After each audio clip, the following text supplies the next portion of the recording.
She is Savannah Roark. She is a week out from running in the NCAA championships at 10,000 meters out in Oregon. Looking forward to that, Savannah. Welcome in. And first off, congratulations for making this event. Just making it this far is a heck of an accomplishment. What did it feel like last week down in Kentucky when you realized you had pulled this thing off to qualify? Yeah, thank you so much, and thanks for wanting to talk to me. Yeah, it feels really good. I wasn't in position to qualify till the last lap of the race, so I was nervous. My coaches were nervous, but I was super, super happy.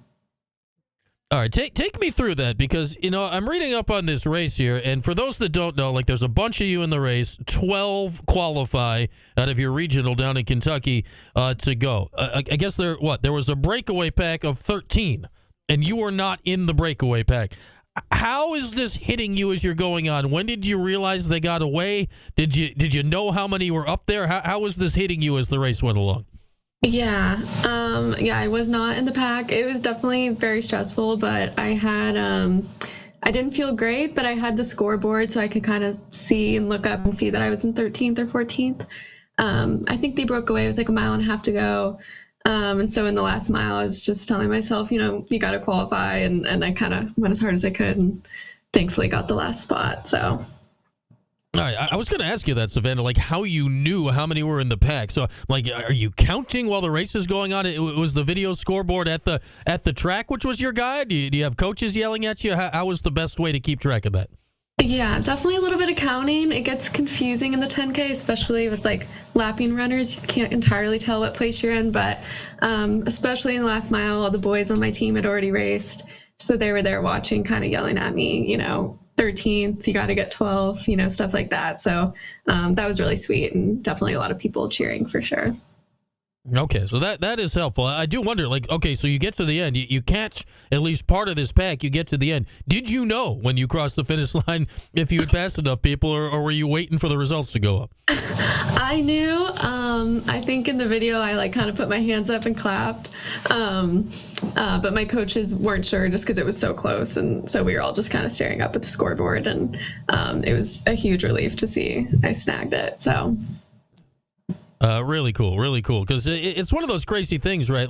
Obviously, everybody wants to win the races and all that, but this race is so much about qualifying for the next event. It's almost bigger, right, to come in the position you came in 12th than to win the race, because there had to be a lot more pressure there, not knowing what was going on at that point.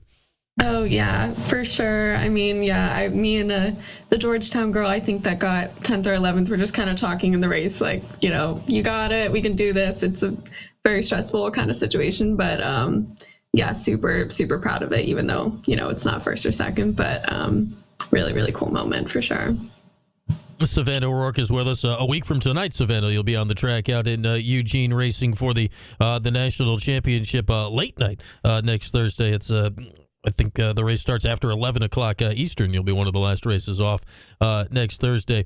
You mentioned it, the camaraderie. When you're in these groups, and so many of the women you run against right in cross country, you run against them in indoor, you run against them in outdoor, you're literally running, elbow to elbow out there on the track. What is the camaraderie versus the competition like when you're out in these big races at this time of year? Yeah, there's definitely a level of camaraderie, wanting to beat everyone on the line, but especially when you get towards the end of the year, I mean, the better people or people on the top, I guess, advance further in the year, so you kind of start to recognize each other and say hey before races and stuff like that, and know people's names that are in the race, which it's always a cool thing. And a lot, obviously 12 people that ran in the race for you will be heading out west. It'll probably be more the new names, right, when you collide with the people that won the West Regional out on the West Coast this upcoming week. How difficult is this, I guess? The track championships it's not every year, but they're very often out in Eugene. It is, the track capital of the USA, and the whole thing out there at Hayward Field, and they'll be hosting the Olympic trials upcoming at the end of the month. How tough is that to be, an East Coast team that's got to travel across the country for an event like this?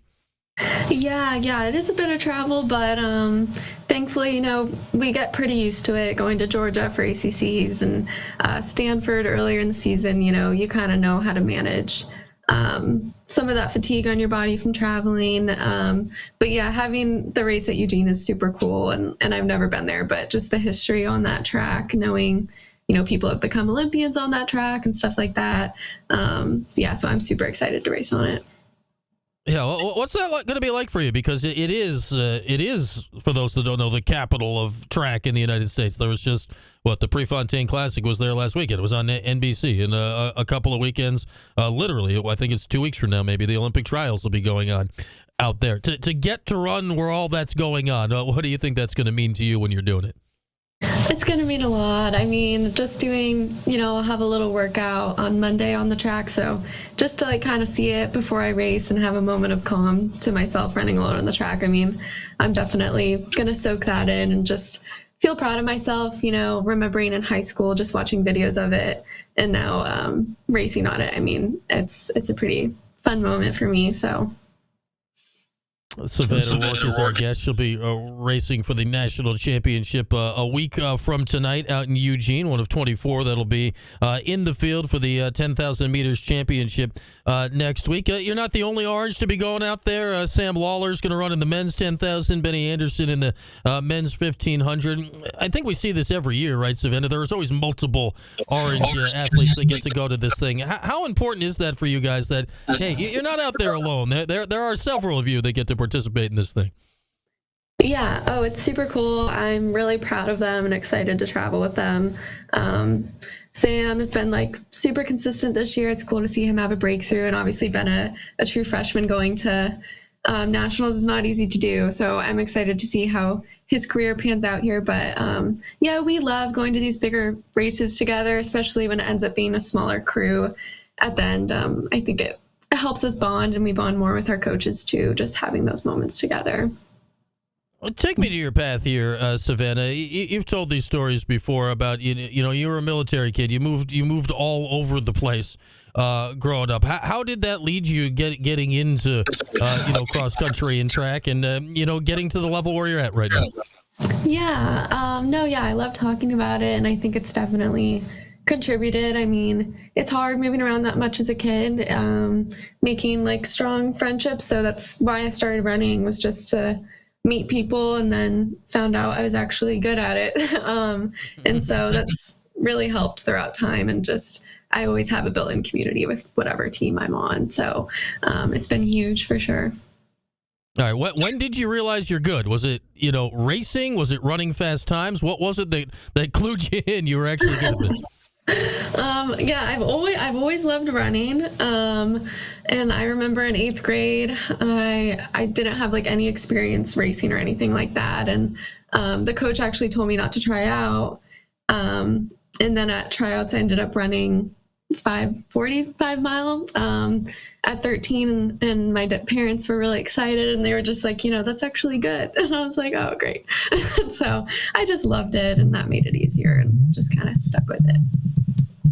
Yeah, that's very fast for those that don't know, especially for a 13-year-old. That's faster than I've ever run, and at any age. But you talk about preparing for this. Obviously, there's a lot of discipline that goes into being in a family that's the military. When you're a distance runner like you are, there's a lot of very long, sometimes solitary training that goes into it. How do you think that factored into being able to handle all the work required to get to where you are right now? Yeah, I think big part of it is just loving it. It makes the grueling workouts, long hours sometimes alone, really easy, just because you love doing it. And so that's at the heart of all of it. But yeah, definitely my dad, being in the military, always have admired and looked up to him. And he taught me a lot of that, those ways of discipline. So yeah. Savannah Roark is with us a week away from her national championship race out in Oregon in the 10,000 meters. All right, for those that don't know, Savannah, if you were a distance runner at Syracuse, you're going to run outdoor track, you're going to run indoor track, and you're going to run cross country. Obviously, many people remember the Orange men's cross country team winning the national championship within the last 10 years. What's more fun for you, the indoor, the outdoor, cross country? Which one of those events piques your interest the most? Yeah, I love them all, but probably cross country, just because it's very team oriented and you have your girls and can all kind of run for the same goal, interdependent of your own individual goal on the day, which is really cool. And I have one more cross country next year. It'll be my last cross country season. So, yeah, it's definitely cross country. Okay, so that'll be coming up in the fall, and obviously the Orange women's team always fares very well in that, as the Orange men's team done as well over the last handful of years. Chris Fox back in the program now, as he had been for many years. What's it like been adding Chris back in the mix as one of your assistant coaches at this point? Yeah, it's been cool just to talk with him, trying to get to know him a little bit. It's cool having someone at practice where, he's coached Olympians and he's just kind of there, which is cool. And I had never met him till this year. So yeah, he's a big part of Syracuse history. So just to be able to get to know him a little bit has been cool. All right. Lastly, before we let you go here, Savannah, so the race is a week from tonight. You mentioned cross country, very team oriented. This is you versus everybody next Thursday night. What are your expectations? Because it is your first time on this stage when it comes to the outdoor track championships. What do you think it'll be like, and what are your goals when you step out there next Thursday? Yeah, no, it is my first one, so just trying to manage the nerves and go into it as calm as possible. But yeah, I'd love to be All-American again on the track for the first time, in Syracuse uniform. So top 8, I think, is attainable and something I'm definitely gonna try to do. All right, sounds good, Savannah. We'll all be watching. We'll stay up late night for it next Thursday night. You'll be going 11:08 Eastern is the scheduled start time for your race. So a little after 8 o'clock out there on the West Coast. But congratulations on all the success so far, Savannah. Best of luck next week, and thanks so much for hopping on for a few today. Yeah, thank you. Thank you so much.